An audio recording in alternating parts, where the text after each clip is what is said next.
বাড়ির লোকদের না জানিয়ে আজ থেকে 6 বছর আগে কিন্তু আমরা লুকিয়ে রেজিস্ট্রি করেছিলাম। আর আজ হচ্ছে আমাদের রেজিস্ট্রি ম্যারেজের অ্যানিভার্সারি। 16ই আগস্ট 2020 সালে আমরা রেজিস্ট্রি করেছিলাম। হাতে গোনা আমার আর ওর কয়েকজন বন্ধুবান্ধব বাদে আমাদের বাড়ির কিন্তু কেউ তখন বিষয়টা জানতো না। তবে পরবর্তী সময় তার ঠিক 2 বছর পরে যখন আমাদের বিয়ের কথাবার্তা হয়েছিল, তখন কিন্তু বাড়ির লোক খুব সহজেই মেনে নিয়েছিল। তখন আমাদের মনে হয়েছিল কেন তখন আমরা লুকিয়ে রেজিস্ট্রি করলাম, এটা হয়তো না করলেও ভালো হতো। তবে সেই সময় কিন্তু কিছু মানুষ আমায় সাজেশন দিয়েছিল, তুই এরম একটা ছেলেকে কেন বিয়ে করছিস।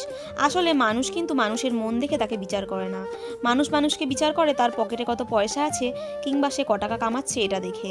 বিশেষ করে এসব কিন্তু একটা ছেলের ক্ষেত্রেই বেশি হয়। বিয়ের সময় একটা ছেলে ঠিক কত টাকা রোজগার করে এটা কিন্তু জিজ্ঞাসা করা হয়, তবে একটা মেয়ে ক টাকা রোজগার করে এটা কিন্তু জানা হয় না। যাকগে ছাড়ো, এখন বলি আমি কি করছি।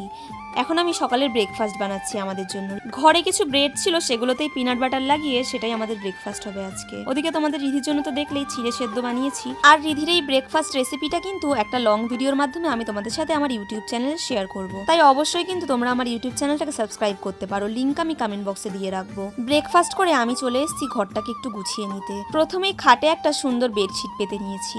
এই বেডশিটটা আমি মিশো থেকে নিয়েছিলাম বেশ কিছুদিন আগে, একেবারে পিওর কটনের বেডশিট এটা, আর কোয়ালিটিও কিন্তু বেশ ভালো। তোমাদের জন্য বেডশিটের লিংকটা আমি কমেন্ট বক্সে পিন করে রাখবো। আজকে জানো তো কাজের কোনো তাড়া নেই, সকাল থেকে বাইরে বেশ বৃষ্টি হচ্ছে, তাই ঠিক করেছি বিকেলের দিকে একটু বেরোবো, দুজনের জন্য কিছু গিফট কিনবো। তোমরা হয়তো শুনলে অবাক হবে, আমার কিন্তু আজকের দিনটা একেবারেই মনে ছিল না। এটা কিন্তু